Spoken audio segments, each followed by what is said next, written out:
a man cheats on a woman, she more than likely will ask. This is not all the time, but more than like, well, did you love her? Mm-hmm. A woman cheats on a man, you didn't respect me. Right. Do you hear that? Yeah. He can't go back because you didn't respect him. She can go back because you didn't love her. Mm. Yeah. But where was the respect? Too often, Black women are a mere afterthought in conversations around wellness, but not in this space. On this podcast, the dialogue is always centered around women like you. Welcome to the podcast, but more importantly, welcome to the tribe. Be well, sis. All right. So today I am excited to be speaking with Keisha. Keisha is a therapist and we'll be talking about stress. But before we even hop into that, because I know we all experience some levels of stress just because we're human, right? I want to actually just ask Keisha, how is she doing? And I want to check in with her. So how are you doing PMS, which means physically, mentally, and spiritually? Okay, so thank you for having me on, Cassandra. Answering that question, how am I doing physically? Um, I guess that is where I am mentally, because I believe that the mind is the strongest part of the body. So I am trying to create space in my mind so that I can be physically present today, as well as recognizing spiritually that I am probably more connected than I have been. And so I'm okay Good. right now in this moment. Yeah. And that's what it's about, checking in with how are you right now? Yeah, absolutely. I think people just need to check in with themselves as much as possible because when you're aware of yourself, you can be aware of somebody else. Absolutely agree with you. So I am always curious about how you became a therapist, just because I feel like our generation, like our parents, did not necessarily believe in mental health and seeking help outside of family first and then maybe the church. So how did you end up in this field? It started off with Bugs Bunny and Elmer Fudge. I know that sounds so trivial, but it really worked. It was like an episode where uh, I think Bugs was playing the therapist, and I was like, "Oh, what is that?" I was like, I need to figure out what that is. And someone was like, oh, yeah, he's a therapist. I was like, so you paid to be nosy? Wonderful. This is this is great. But moving past that, it really started off with my psychology teacher in high school, Dr. Stimson, and he made psychology fascinating, which then allowed me to just kind of shadow people in the community. And so it transitioned for me, shadow people in the community. I did a bully proofing program with the school and just was able to work with children and really recognizing, okay, there's a lot of gaps in the culture when it comes to help. And so I was like, I want to be able to make a difference. And then, so I've been doing this process since 2004 and I've been everything in mental health that you could be. And the last step was for me to become a therapist so that I could be an active voice for children. But now it's more so adults because I do know that adults are just children who have grown up chronologically, but they're still trapped, whatever the trauma is at the age that it happened. That is awesome. I'm just so grateful for people who listened to their calling like you, because now I'm seeing such in our community. I'm seeing so many of us are looking into therapy and looking alternative ways of healing, which includes therapy. And I'm just so grateful. And I love that you worked with children. We neglect kids and think because their problems aren't our problems, that they don't have problems. And I just Yeah, love that they have a space to work things out, whether it is something just like in school, like bullying, or something even larger and more traumatic. So thank you for what you do. absolutely. No, thank you. I think kids are the most emotionally in tune, and Yes. they are then taught to block those emotions. Um, I believe if we actually listen to kids, they're a lot smarter than we give them credit for, Yep. but it's the adults that then teach a message, give a narrative. And so the idea is for us to honor the emotion, honor their emotion, and then be able to process in a way that makes sense. Yeah, for sure. I always say that my kids have been my greatest teachers just by observing them. Um, my little one especially, he knows how to take care of himself in terms of like whenever we are getting too loud and it's just too much for him, he will just remove himself. Like he'll go sit in the den by himself and I go check on him like, you okay? He's like, I'm good. It's just too loud out there. I'm just like, good for you for listening to yourself. Like, how can I help? He's like, I'm good, mommy. And when he's ready, he'll come back out. And yeah, he's just been such a good model. And yeah, they know way more than we give them credit for Yeah, sure. absolutely. Sounds like he is very emotionally in tune.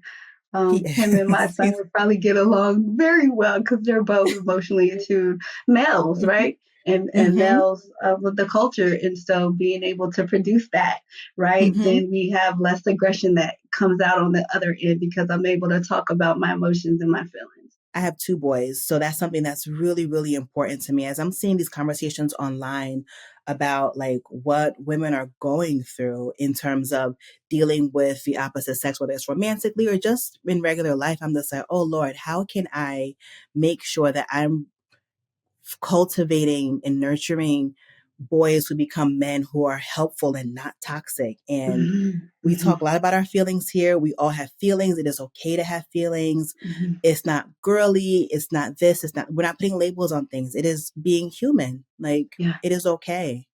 Yeah, Um, absolutely. yeah. Being human is okay. Yes. Absolutely. So I kind of want to switch gears a little bit and talk about stress, which is another part of being human. Unfortunately, if you're alive, you're going to encounter some type of stress. So let us talk about how stress manifests itself differently in men versus women, if at all. When we talk about stress versus men and women, I like to think, I like to start with that men, when they are stressed, they externalize Mm. their stress, meaning the focal point is not them, Yep. it's the outside space. And so that there's that compartmentalizing that happens for them so that they can stay focused. Whereas women, when we stress, we internalize, we retreat, and then we focus on where did we go wrong, right? So it's we then start to internalize and start to beat ourselves up where men sometimes could become aggressive in Hmm. their space, but it's not directed towards themselves, it's directed towards other people. And so we do know that the woman's brain is awesome, but Yes. because we have the ability to have more words, we are tend to be more emotional, and emotional does not mean weak, but we are able to express ourselves in a way. But psychologically, because we can, then all of the feelings come with the stress. We're looking at depression, Yeah. guilt, defeat. And so that is the difference that I see a lot of times with men and women, is that how we internalize the stresses that are happening. Yeah, that is so real because I identify in whenever things are going wrong, whenever things get hard, it's not their fault. It's all my fault. Even though some things are completely out of my control, I like Mhm. take it in somehow. And I'm working on learning to not necessarily take things on that aren't necessarily mine, A, and B, just trying to be peaceful even though the stress is going to happen. So what are some coping mechanisms? One, boundaries. Mm. Listen, can we just talk about boundaries? Yes, When please. we think about boundaries, sometimes they're either rigid and they're porous. There's Mm, no healthy balance. And when I say porous, this means it's loose. You like move mm, the goalposts to be flexible for mhm, those that need it. And then they're rigid when the relationship doesn't match or we're upset. There's mm. no balance of like, hey, this is my boundary. And the reason why we have them is because we teach people how to treat us. The boundaries help, People understand what we need, right? If I can't tell you what I need, you can't give me what I want. So first, the coping mechanism was, did you develop boundaries with your stress? Are you saying, yes, yes, yes, I got it, I got it, I got it, I got it, I got it, I got it, got it? Then you're falling over. And still, when you fall over, sit back up like, I got it. Sis, it's okay not to be a superhero. Clearly communicating the boundaries consistently, because then I'm teaching people how to treat me and what I won't move my goalpost for. The second one is breathe. We don't breathe. True. Most of us, because of our clothes and we want to look good, we breathe from our chest so it looks like this. What happens is you're about to hyperventilate. Come back, right? But it's that balloon breath. When I used to teach it to children, it looked like blowing up a balloon. So you're sucking it up, but your belly is expanding. And then when you let it out, it's coming back to your back. So it looks different. The only people that really do it correctly now are those who practice yoga or those who are children. They do it atomically correct because their clothes are not constricting them. So breathe, breathing, yoga, maybe even grounding. What does grounding look like? Maybe going outside, putting your feet to the ground because you're connected to Mother Earth, you're connected to yourself, and you start adapting those senses, right? What can I hear? What can I smell? What can I taste? What can I feel? And when you're able to connect with yourself, then it changes that neural network of being outside of being dysregulated to now I'm presently focused. So can I share like something small, like an intervention for that? Yeah, In space work? Okay. So please. usually I tell it's like connecting with your senses when I want to do when we're stressed. So it brings you back to focus, right? So the focus is give me 5 things you can see in your room. Boom, boom, boom, boom, boom. 4 things you can hear. Do do do do. And what happens? The brain has to refocus itself to start doing those things. What are 3 things that I can um, touch? Right? 2 things I can smell, 1 thing that I can taste, right? Doing that then drops down the emotional dysregulation, allows you to refunction and program the brain just so that you can get back into yourself. It sounds like you're reminding the patient to come back to center, like come back inside Mhm. instead of just being focused so externally, and the panic is like amplified. So Yeah. that it's a beautiful mechanism just to like remember all the things that are happening within, just that reframe. Yeah, the Very reframing helpful. of that, because we do hear a lot of conversations from external factors, and they play in as a narrative like a broken record in our head. So if we can come back and reframe our present, how can I be present today Mhm. is really important because our expectations color what we think. Mhm. So when I say that is like I would say, hey, find something white in the room. Now find something orange in the room. And they're like, oh, it's there. I says, you might have missed that orange thing because orange is present, but your expectations color everything around you. So if it doesn't look within the color, then you can't imagine it to look anything different. So you're Mhm. not present. It makes me think about what you were talking about before, in terms of boundaries and in terms of giving, giving, giving, giving, giving, because our boundaries are loose. It makes me think about how a lot of us, especially as Black girls and adolescents and Black women, we are taught that our value is in what we can do for those around us, right? Mm, Even though maybe they didn't tell us that specifically, but just watching the women around us, all they mm, did was give, and they were looked upon as that's a strong woman, that's a good woman, and we mm, want to be that too. So I think a lot of us may not even know how to have boundaries mm. because of the things that we've seen around Yeah. us.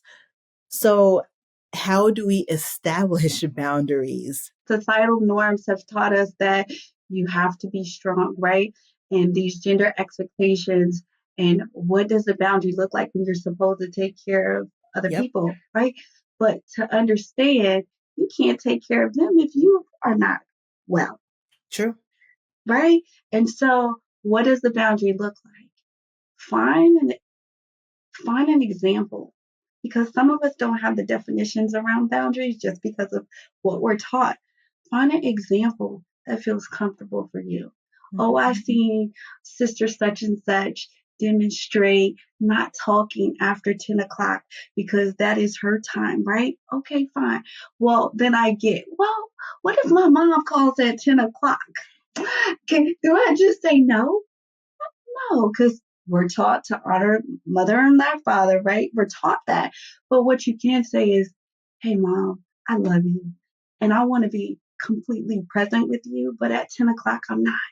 Mhm. Do you have some time and some space for us to talk about it outside of 10 o'clock? Because I want to be present.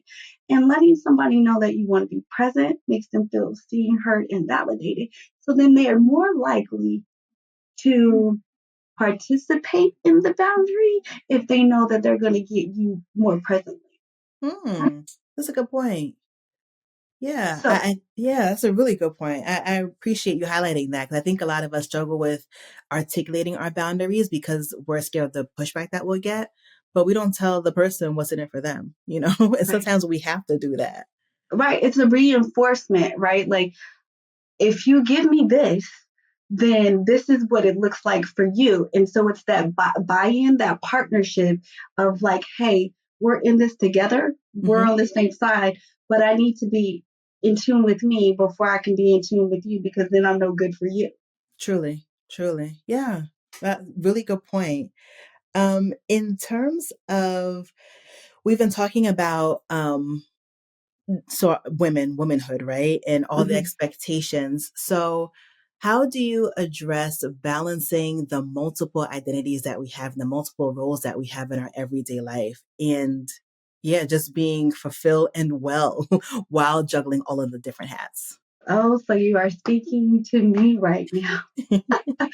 I think we talked about this a little bit earlier, but we do have so many roles. And I think understanding the role to yourself is the most important, and balancing like, I matter and I'm enough. And before I go out to the world, before I go out to my children, before I go out to my husband, partner, or wherever, I need to check in with me. And where am I? And so, kind of where you talk about PMS is, where am I physically? Where am I mentally? Where am I spiritually? I know for me, um, this is a season of busyness and a lot of roles. I have a lot of roles and a lot of hats, but I have to continually check in with myself every day. Like, where are you? Just because I'm a therapist does not mean that I don't have feelings. I'm not human and I have tools, but I'm one situation from being on somebody's couch just like anybody else, because life does happen. And so balancing means, to thine own self be true. I say this all the time. Recognizing you, and then forming tasks. Like, can it be delegated? The power of saying no. Oh, I got it, I got it, I got it, but you don't, right? And so, who is your support system? The help can come alongside you and to facilitate help to balance out those roles. Who is that sister, that cousin, that brother, that church member, whoever you need to help you balance out your role? Because it really takes a community of people to help the people, right? So Yeah. who do you have in your bucket or your square squad? As Brene Brown says it, who is your square squad that will hold you accountable, that will give you a hard kick in the butt, but let you know, hey, we got you. And so to balance out all of those roles, to know yourself, know your responsibilities, knowing how to delegate, knowing the power of no, and again, boundaries. I love that. So, if you have somebody who is having a hard time asking for help, what is like one way to like come out of that bubble, that protective bubble, to now be vulnerable to ask for help? When you're communicating with a person, when asking for help or at anything, the first thing you want to do is observe. It takes like 90 days for a habit to form. So observe the person because it's not easy to ask for help. But if you're observing their consistent behaviors, did they create a safe space for you? Is this a protective space for you? And if so, then that makes it a little bit easier to ask for help because they're consistent. You've watched there. And then when you're asking for help or anything, it's your tone. It's your body language. What am I reading about your message that doesn't allow me to say that, oh, you could help me? Because so much happens in the tone and the body language that we don't, that's why we don't like text messaging. There's no tone, there's no body language if you didn't throw an emoji. So, how do you ask for help? You ask for help by observing the person that you need the help from. Is this person consistent? Can I trust this person? Do we have respectful communication? Is there respect there? Because that's where you formulate a healthy relationship. It's respect, not love, right? So, does this person respect me? Are they accountable? Do they have a win win resolution? Are they honest? Can we support each other? Then, when you observe that in the healthy relationship, it makes it easier to ask for help. And then that person who's observing you says, sis, I know you need some help, but you don't want to ask. And it's okay. Always being able to be like, you know what, I don't know how to ask for help. This is not what I was taught. Because asking for help came with a price. Truly. Came with consequences. And I don't want this to be another situation where I ask and there is a cost of our friendship or there is a consequence based upon that I have to live with the duration of this relationship. So it's knowing the person, observing the person, and making that step and that conscious effort. Are you protecting my healthy relationship diagram?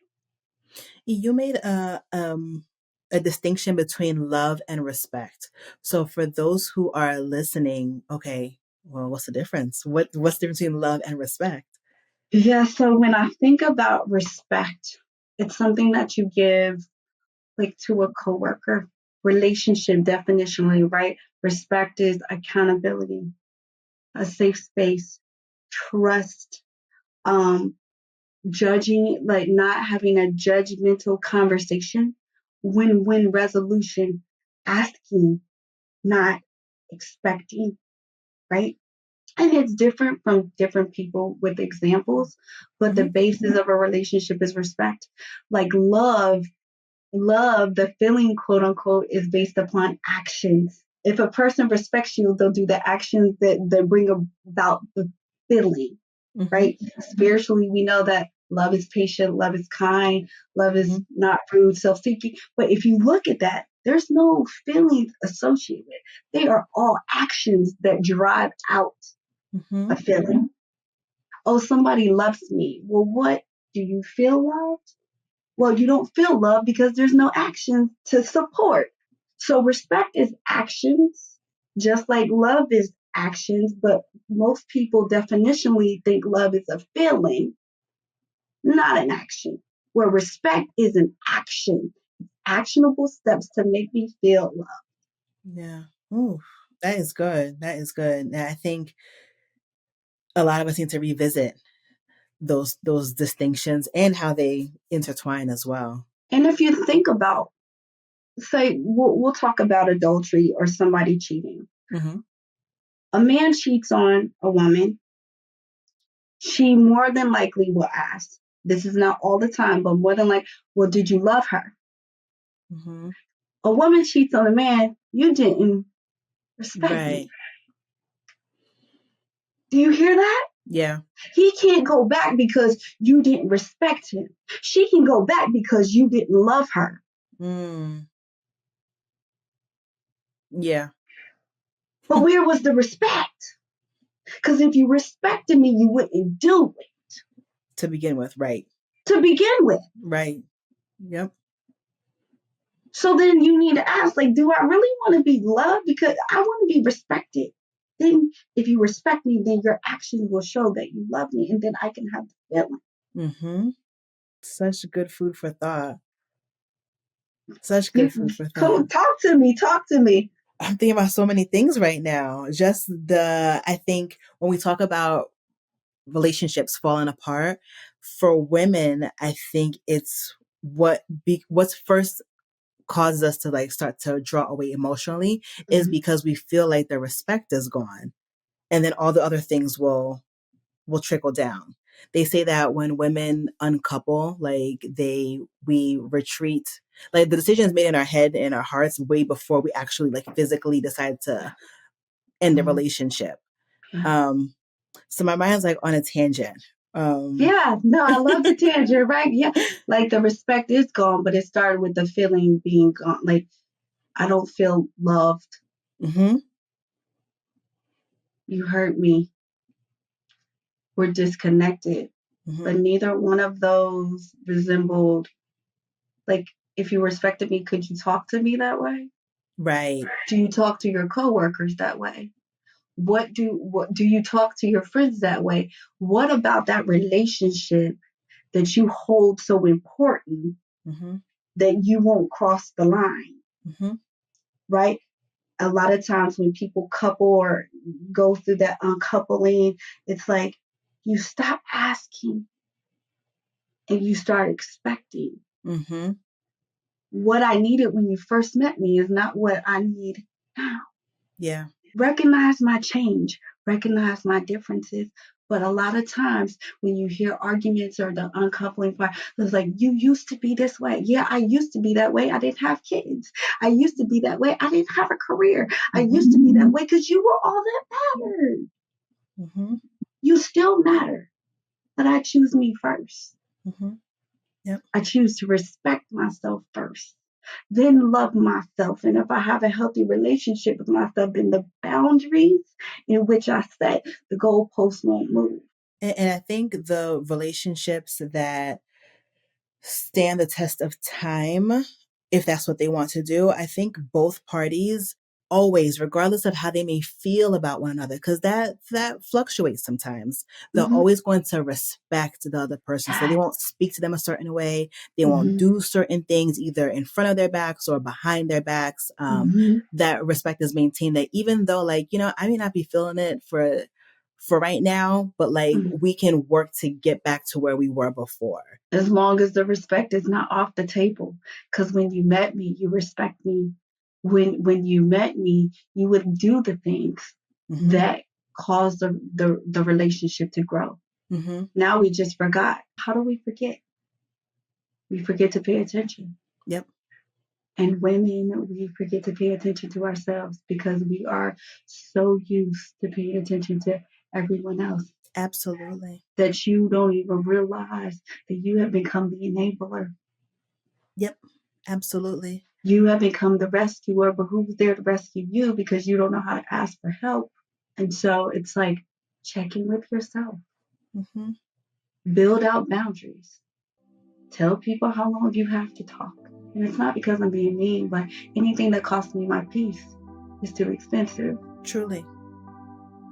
So I got to start with me first in order to show up with you. Thank you so much for your time. I appreciate you. Thank you so much. Thanks for having me. Thank you for listening to this episode of Be Well Sis. If you'd like to get in touch with us, there's a link in the show notes. Be Well Sis is hosted by me, Dr. Cassandra Dunbar, and produced by Edit Audio. Don't forget to hit follow so you never miss an episode. Until next time, be well, sis.